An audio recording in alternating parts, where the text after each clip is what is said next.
I need to tell you about a letter. A letter that was written 20 years before I read it. My dad died before I was the age of 1. I grew up with pictures of him and stories from my mom, of course. And she used to say, "There's this letter your father wanted you to have, but we could never find it. It was like this mysterious thing, almost like a memory that you couldn't touch." When I was 17 though, my mom found the letter and reading it hit me hard. He wrote it with his dying breaths, so I knew it had weight.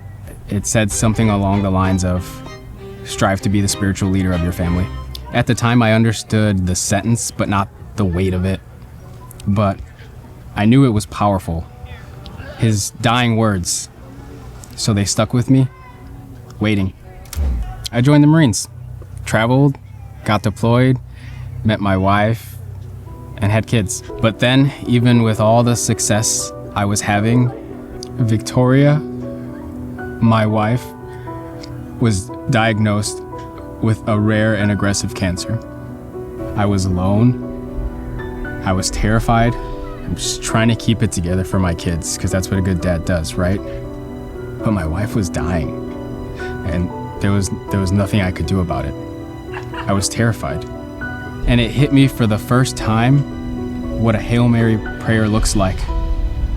I looked up and I said, I can't do this alone. I promised myself and God that if she pulled through, I would take my family to church every Sunday, and I started to mean it. We looked up churches and found Restore Church, and we showed up barely a week after Victoria's surgery.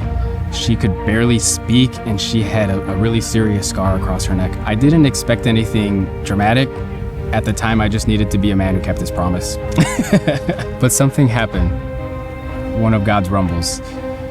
We felt heard, we felt welcome, and the last line in that letter from my dad started to make sense in a new way. After that season, things shifted.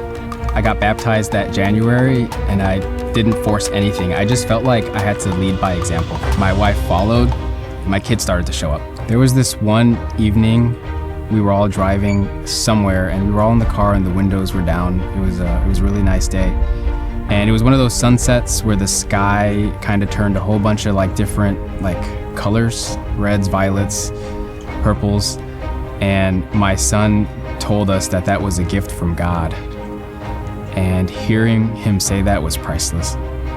For days afterward, I felt like a weight had been lifted. It wasn't magic, but it was real. Clear priorities, less fear, and more gratitude. I started showing up more, started coaching my daughter's volleyball team, volunteering more at work, and even planning community events for my unit. I talk a lot more with my teenagers. We actually get together and sit and talk after service, not on our phones, not distracted, and we just sit together and talk about the message. I don't by any means have everything figured out. I still need my quiet time.